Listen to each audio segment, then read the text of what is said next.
It's router-weighted activation or pruning. So you could see in the orange, I know that the contrast is not so great, but in the orange, that's how many of the top 100 models on Hugging Face have reaps. So this is a type of compression. Reap is a compression specifically for a mixture of expert models. I'm going to skip through a little bit. So mixture of expert models are, it's just like an architecture that was developed to make serving the inference, the intelligence faster. The larger a model gets, like if you initialize a model during training, one second. If you initialize a model during training with a lot of weights, you can train it on a lot of data. It gives you more space to train the model. So the larger the model is, the more intelligent and capable and knowledgeable it's going to be. This is all in accordance with scaling laws, which is the United States laboratories, they all believe in scaling laws. They want to make the biggest servers possible, the biggest models possible, and that's hopefully going to give us the best intelligence.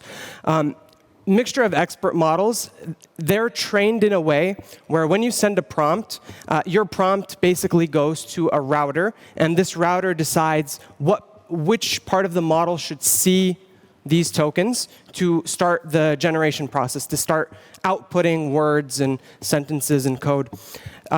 Typically, it's about 8%. Most of them are around 8% of the model will activate per token.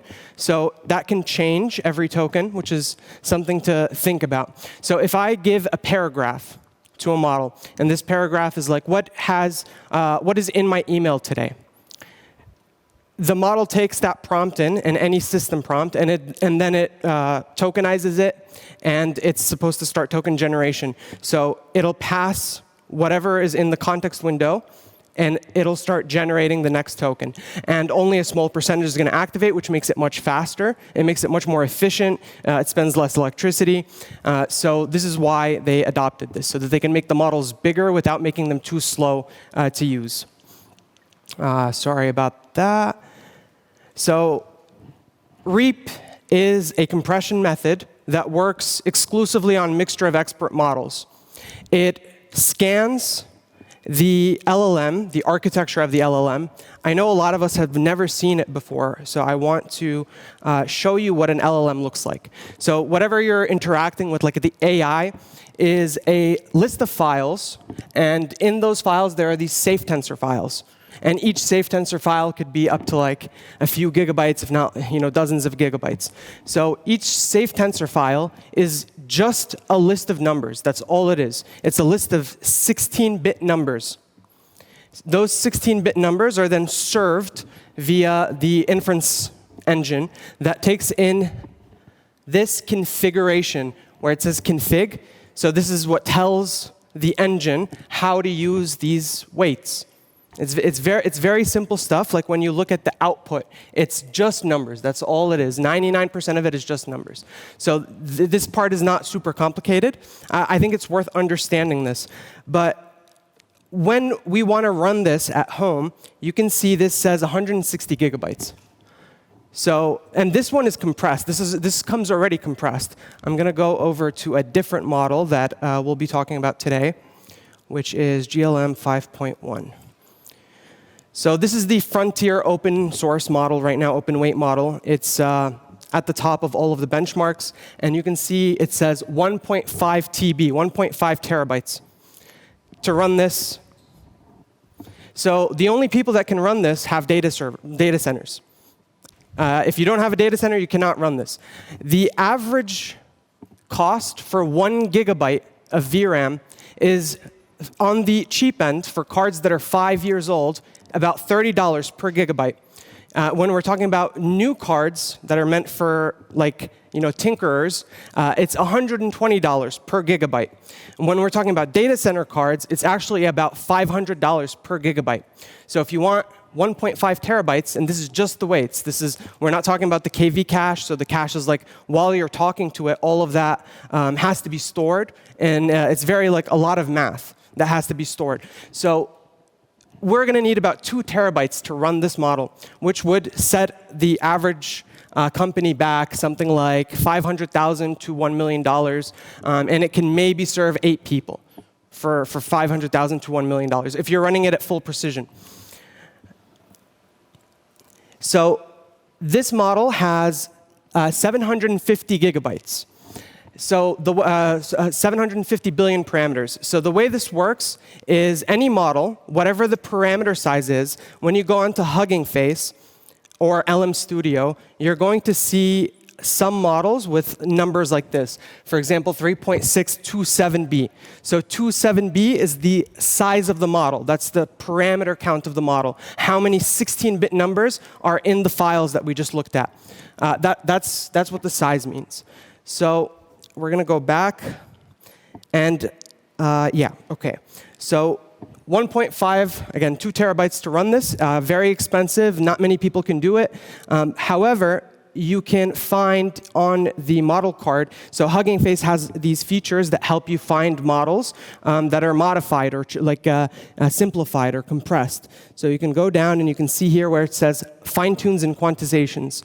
So I think I'm under fine tunes. There it is. This is one of them. Yeah. So you have a model like this. This is fine-tuned. This is a compression of the original. When we look at the file size, so you can see this is 1.1 terabytes. So it's still way, way too big. But we've only cut off about 25% of the model here. So what Reap does, we're going to go back to this, and we will actually click through it.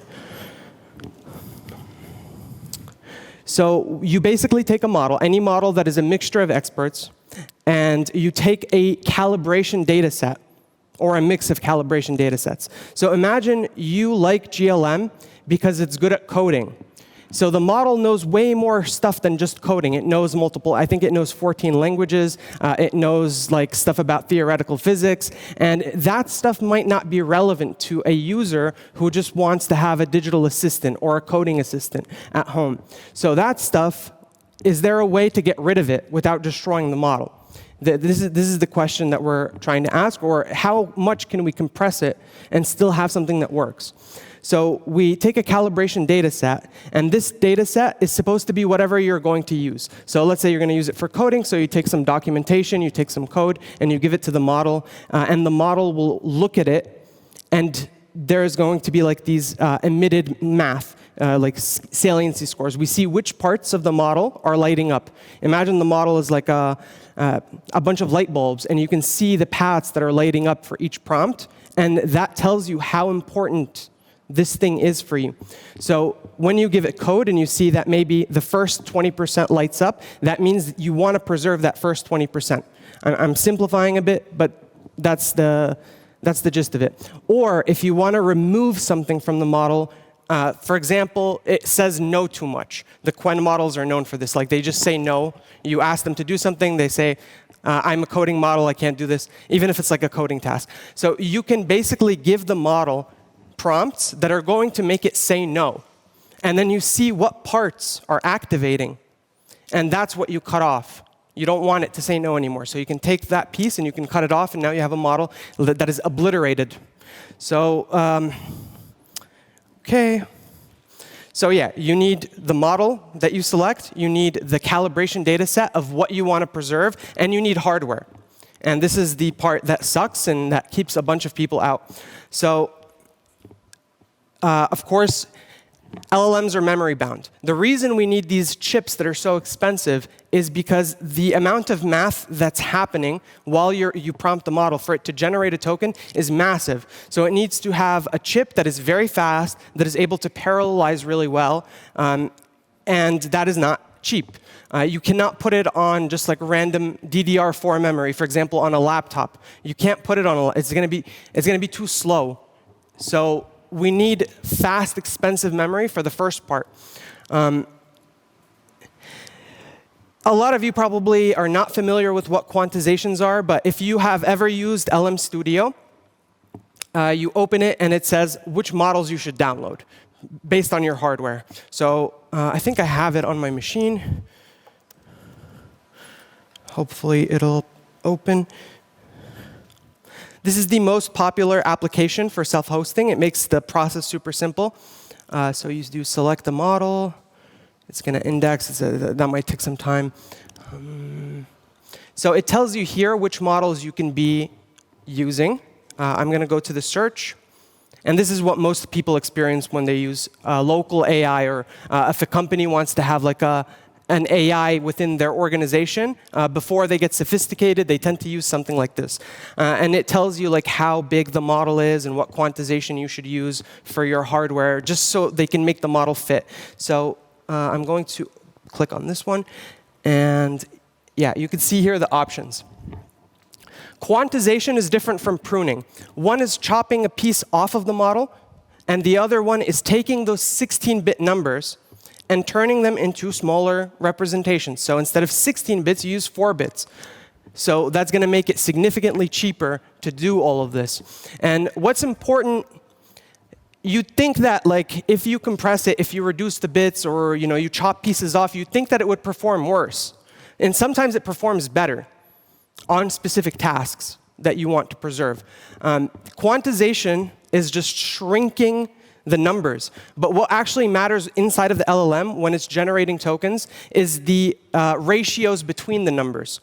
So let's say 400 divided by 200 is the same as 4 divided by 2, but one needs more bits to represent it. So it's the ratios between all of the weights that are super important for the model. That's how it generates the next token. We don't know like how it creates them. It's processing these tokens and finding these paths. We need to figure out how to preserve them. That's why we have a calibration data set. That's why we give the model data and we see what's happening with it. Let me go back. And the last part there is an extension of the scaling laws thing. So if you listen to podcasts or YouTube videos about OpenAI and Anthropic, they always talk about these scaling laws. We're going to get more NVIDIA cards. We're going to build bigger data centers. So the models are just getting bigger. They're not getting any smaller. And they're also getting more expensive to run. So the average token spent per task, the same task that was done 3 years ago. If you take, like, let's say you ask the model to go and filter your email, same stuff in your email, it's going to cost about 5 to 11 times more today because the model spends all of these thinking tokens. And they're doing all of these tool calls, and they're processing all of these system prompts. And this is really expensive. And right now, it's being subsidized. So if you are using AI, most likely either you're paying for a subscription, like let's say you're paying for GPT Plus or GPT Pro. Each one of you is losing OpenAI and Anthropic tons of money, maybe 20 times more than what you are paying them. So this cannot last forever. This is similar to the Uber situation. When Uber first started in the United States, getting a ride would cost $15 an hour. Now, getting a ride costs about $60 to $80 an hour, depending. In some cities, it's $150, because that's the actual cost of all of the people and the items involved in the transaction. With the AI right now, they're serving us so that we can start using it, and they can create a market. They can figure out what are the things that work, what are people willing to pay for. That's why they've latched onto the coding market so much, and now they're going into the agent markets. OK. So this chart here, again, I'm sorry, it's a little small. Maybe I can zoom in. No. So this chart here shows the original model size is 60 gigabytes. After you do a reap, you can get it down to, like, you can choose how much you want to prune off, and there's trade-offs. You can decide what works for you. You can test it at every step. But if you do the maximum recommended pruning plus the maximum recommended quantization, you're going to get a model that is 12.5% the size of the original model, and is going to be able to perform almost identically on benchmarks of the thing that you're targeting. The main issue here is compute. The more samples you give the model, the more you're going to be able to create better prunes. The more information it sees, the more you can spend time on the GPUs to actually repair issues that you find with the model, the better the model is going to perform. We're going to look at a model running on my machine in a bit. So we looked at this. So what's happening in the process of a reap. Also, the QR code here, if you want to do this, I made a wiki. And I'll go back to the first page in a bit. But I made a wiki, and all of the code and all of the stuff, you just give it to a model, and it can do it for you. Like, you don't have to do it yourself. It's going to help you maybe understand more. So what's happening in the process is you give the model this data, again. It's gonna watch it. You're going to create a saliency heat map. Which experts are activated the most?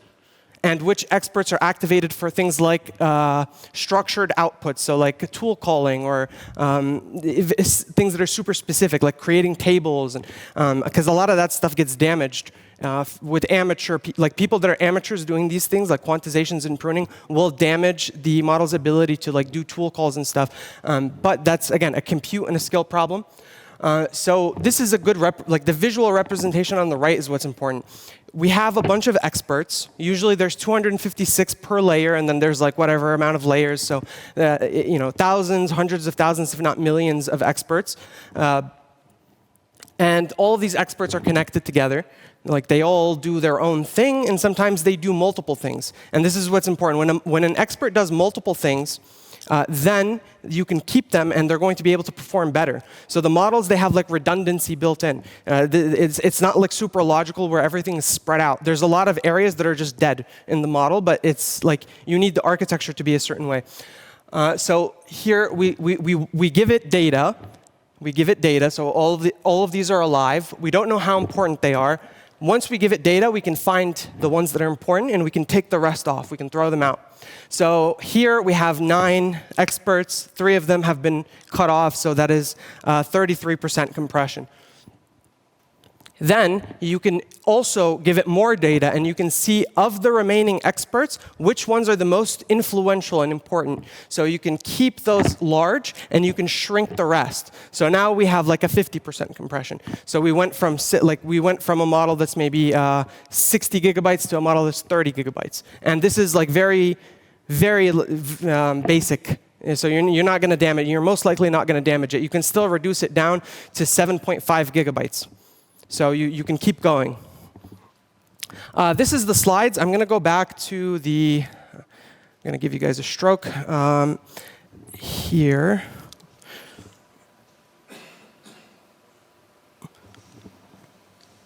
So I'm just going to leave this open for a minute. No. OK, there you go.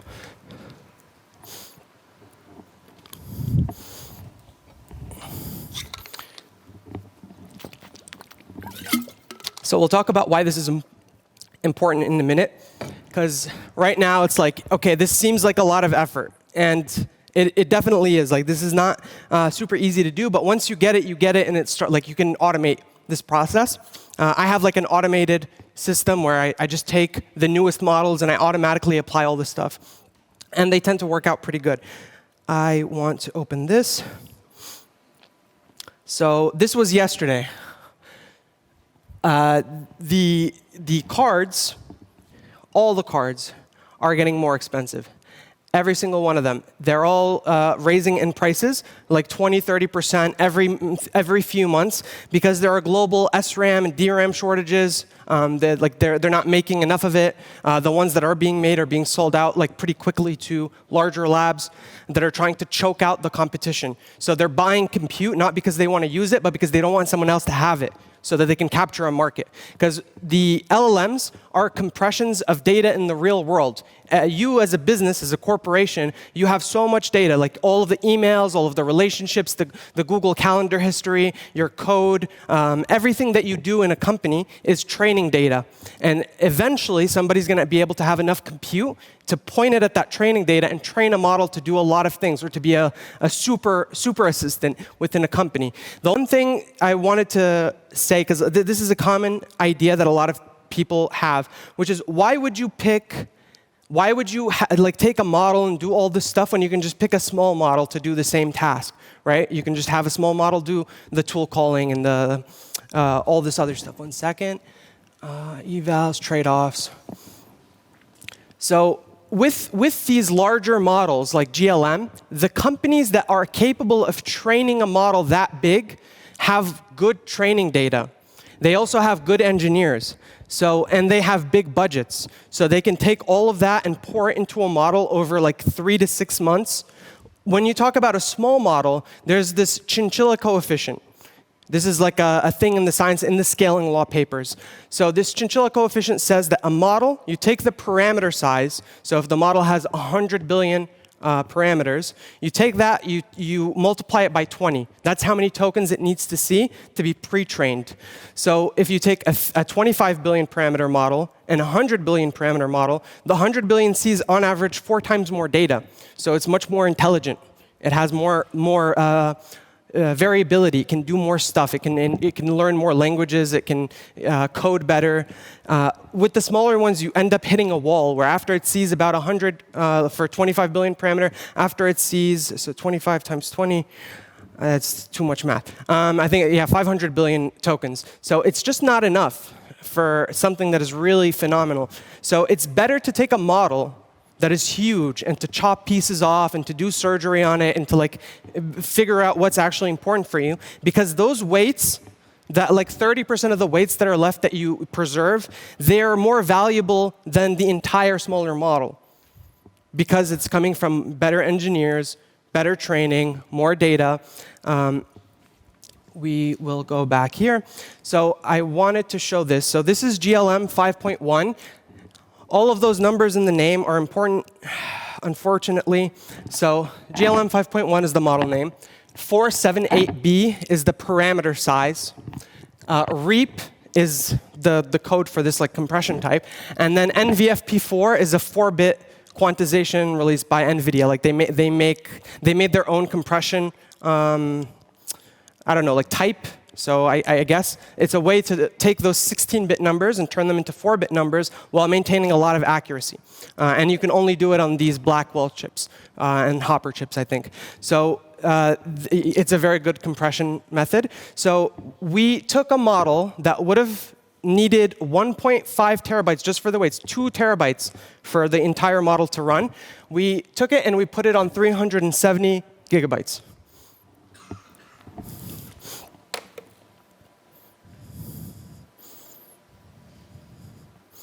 So this is the model here. We're going to tell it to like, let me see what I'm going to tell it to do. Reap visuals. Make me a website for Reap. Explain how it works. How many of you use the Codex app? 1, 2, 3, okay, half of you. I think more of you should use this. It's a very good app. You can connect your email, your calendar. It can like do so many things for you. But this is the Codex app, so you would have to pay $20 to $200 a month to access this. You would also, all of your tokens go directly to OpenAI. But because the models have gotten to a point where you can just point them at anything on your machine and tell them to just do whatever you want with it. So they can take like a program that was compiled, they can decompile it, they can go figure out how to get the types, rename all the variables, and recreate the original repo, or at least as close to it as possible. And then you can change it how you want, and then recompile it back into an app. So I did this with this application, so I can get my own model and model providers into Codex. And this is not difficult. Like, I don't know how to do any of this. I just say, do the thing, please. You know, and they're great at it. So we're going to say, what is on my calendar today? And you can see here, it's Home Lab GLM 5.1. You can't. Yeah, you can see it. It's right there. So the model that is selected is the pruned and quantized version of GLM 5.1 that I did on TNG's hardware. Very grateful for that. Hopefully it doesn't embarrass me now. We'll see how this goes.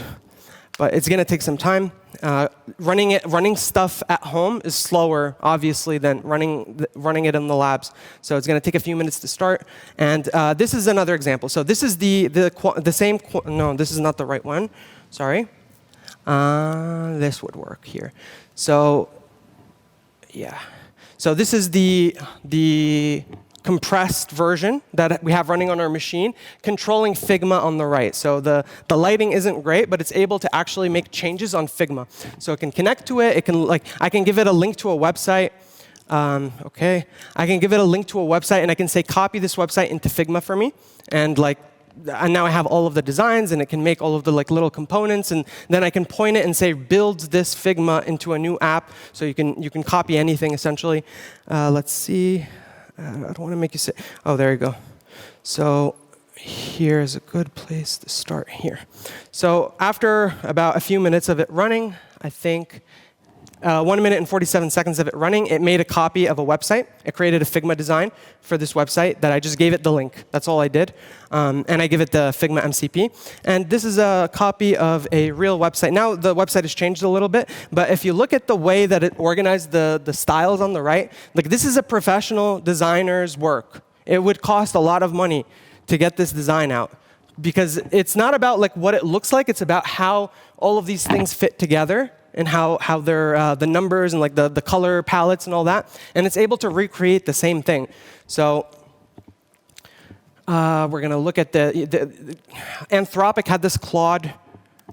10 minutes, OK. So Anthropic had this Claude demo showing their Claude desktop app and how it reorganizes a messy folder. So this is another REAP, so a pruned and quantized version of a model that I think it was 75% compressed. And it's going to go and organize my desktop folder on the left. It's going to take a minute. I don't want you guys to sit through all of this. So there, I think this is where it starts. So it starts off messy. It finds patterns. It creates what are they? Directories. It moves the files into the directories. And it's starting to clear it up. You can see it's going to organize everything into 5 directories. Now, why am I showing you this? Because again, I use AI way too much. I think I use maybe 20 billion tokens a month. And I am very excessive, but I think most people are using at least 100 to 250 million tokens a month. I think most people are, whether they know it or not. Every time you do a Google search, you're using AI, because the AI is doing all this reading and summarization. OK, we can see that it organized it. And here you go. This is the home lab and what's on the calendar today. And yeah, it tells me I need to be here and all this stuff, right? So it's a digital assistant. I can tell it send an email for me and do all this stuff. If I gave this to a small model like Quen, it wouldn't be able to handle it. It would overthink. It would go in loops, and it would waste a lot of your time and money and not do much. So the size of the model is important. This is a 3D game that this same compression made. So again, it's not super bright, but it's running around. There are walls. Unfortunately, the lighting is a little too bad. But yeah, it can shoot, it can build games in maybe 1 to 2 prompts. Yeah. So there's that. Let's see what else we have. Yeah, this is still running. So this is running on my machine here. I can open the side, and it's 26,000 tokens so far. So 26,000 tokens. If you could, you could probably run 20 of these. You're going to get 1 million tokens. And this is going to go for more. This is going to go around 100,000 tokens to build whatever I ask it to build. So if you are a company, more so than if you're a person, and you have a bunch of people using AI, they're going to switch your contract from a subscription model to a token-priced model. People are using more tokens. The models are burning more tokens per task, same task. The tokenizer, Anthropic changed something in the model that increased prices by 30%. There's nothing you can do about it. You didn't use the model more. It's the same usage. It's just 30% more expensive. It's not even making more tokens. So all of this costs money, and this money is going to start becoming clear that they're not recouping the prices. There's not they can't sell this. So they have all the people that are using it within an organization. They get dependent on it. They build their systems on it. They have their automations and whatever it is. You're building on something you can't control. Something that is controlling your data, that is taking all of your data and using it to train and then replace you. And you're sending your data either to China or the US, because those are the 2 options right now. And both of them are spying on you.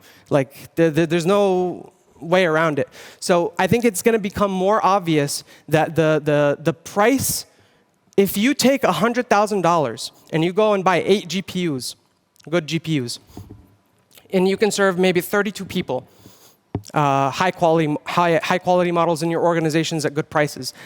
Or you can pay $300,000 to Anthropic a year in token prices. It's not going to start like that, but that's where it's going to end up. Because all of this is like irrationally expensive, I think. Yes, 5 minutes, OK. Unfortunately, I don't know Codex bar. There you go. It's going to open in a second. Codex bar and overview. Codex. Subscription usage. I think. It's not loading well for me.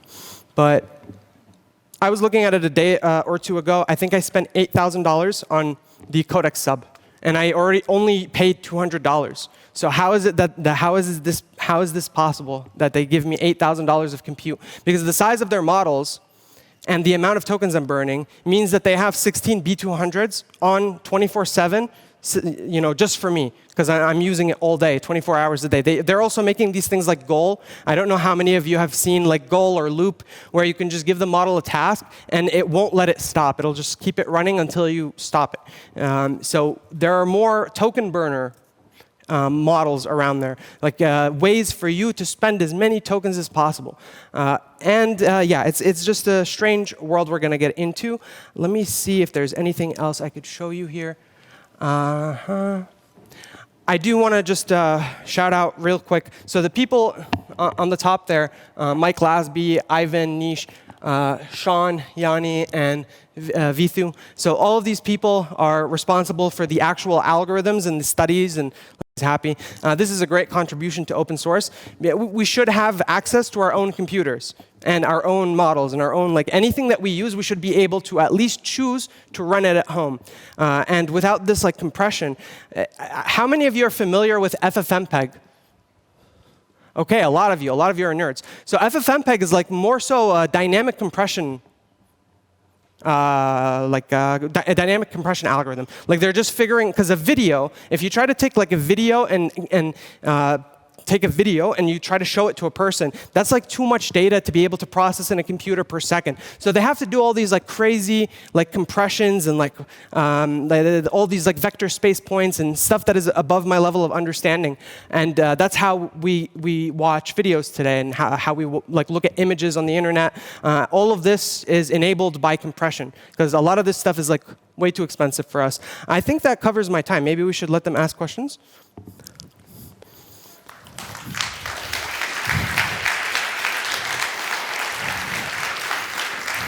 So, thank you a lot, Sharif, for this interesting talk. And we have some time left for questions. So, I see one here. So, let's start. So, you mentioned Reap is working on a mixture of experts model, and there is a model router, or a router for the experts in the model. When you are then removing some of the experts, does that mean you need to retrain the router, or you don't need to retrain it? If you want to retrain it, you will get better performance, but you don't need to retrain it. It works out the box. Like what happens is the router will then just have those experts that were cut out. They'll repoint to whatever was left, whatever is the most salient. So it's handled for you.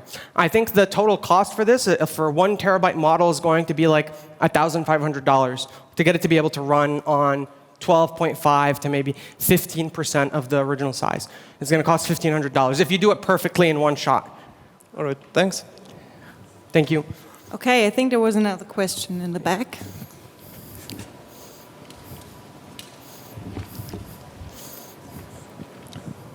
Hello. You mentioned that the trade-offs between lobotomizing a huge model and training a very small model. So is it only like you can the size of the model is always fixed, or are there approaches of like you start and during the training process you add maybe more neurons or something like that, or is it? Yeah, this is a great question. So there's like this weird branch of studies on like a branch of experimentations that are happening on Hugging Face. I'm going to try to show you, because it's just ridiculous how like how they're called, but you see like this, all these numbers. All of these numbers are different like experimentations of different algorithms people are trying on a model to get it either to fit or to like be able to see. Someone took Minimax M2.5 and Minimax M2.7. These are very popular open weight models, and he just slapped one on top of the other. So he doubled the size of the model, just adding the weights of the first one with the second one, and it performed like 10% better on everything. So there's a lot of weird stuff you can do that's super interesting, but it's so expensive because you need these GPUs, and smaller models are not so easy to experiment with since they're like already so optimized. If you take something out of a very small model, you're going to lose a lot. So just to say, I want to add one more thing here. During the REAP process, while you're actually quantizing and pruning and all of that, you should run evaluations. So you should take benchmarks, and you should make sure that your benchmarks don't go in the calibration data, because a lot of the AIs are going to try to put the benchmarks in the calibration data because it's going to get better scores, and they like score maxing.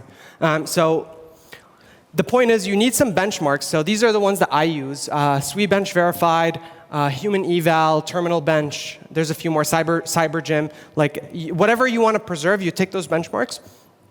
And after you prune, you should benchmark the model, and you should see how much you lose. And if, for example, you see that it starts repeating itself, or it starts failing to do math, or the tool call errors increase, you can basically do surgery on the model. You take like some neurons that you already chopped off, you can put them back on. You take some others out. You can take like a different precision piece, so like a higher precision piece of the original model, and you can put it onto this compressed version, and it's going to behave better. So there's a lot of cool stuff you can do, and you should do it if you're going to try to do this for your company.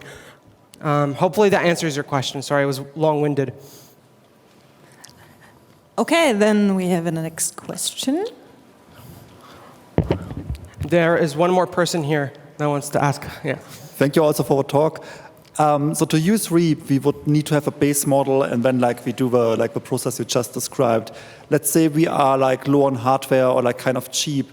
Could we also use a quantized version of a base model and then run REAP? Yes, you can either quantize and then run, or then like run and like, so you can either prune and then quantize, or quantize and then prune. So if you have a quantized version of a model that you trust, you can, like, because it's going to be smaller, it's going to be maybe 75% smaller already. So you're going to be able to prune it on cheaper hardware. So you can rent like maybe 2 H100s instead of 8. Which is, yeah, it's a significant like saving for you. So you can do it either way to answer that. This person here. I'm close already. Hi, thanks for the talk. So I was thinking about the calibration data set, because by that you're basically specializing the model also a bit. How specific do things get? Do we need to do REAPs for all different kinds of purposes? And then do we also need to host multiple versions of the model? Great question. So the REAP process, so it creates an observation file. Imagine just like a text file with numbers in it. And that can be reused over and over again. So for example, if you already showed it 24,000 samples of like math and coding, and you put it on Hugging Face, which a lot of people do this, and you put it on Hugging Face, somebody can just fetch that. So now it's already like, they already know which parts of the model. So you can basically do a discovery on the entire model across multiple people over like a year, and you can all share this data, and then you can just like chop pieces off. And what I think is very interesting, and where we can bring it even, I think right now the limit is 12.5%. So you can run a model with 12.5% of the VRAM. That's the limit. But I think we could get down to 5%. I think it's possible. And the reason I think it's possible is you can basically look at what the model is doing. Usually 20% of it is responsible for like 95% of your prompts. It's just you don't know which 20%. So you can train like a second model that predicts which experts are going to activate, and you can move them into VRAM, send other ones into RAM, put some on SSD based on like how important they are. And so you don't even have to lose any intelligence. You can like full precision, maybe 8%, around 8. It depends on like how many of the experts are active. But I think that's where it's super interesting. But this stuff takes so much compute. So that's the big problem. Hopefully that answers your question. Okay, do we have more questions here in the room?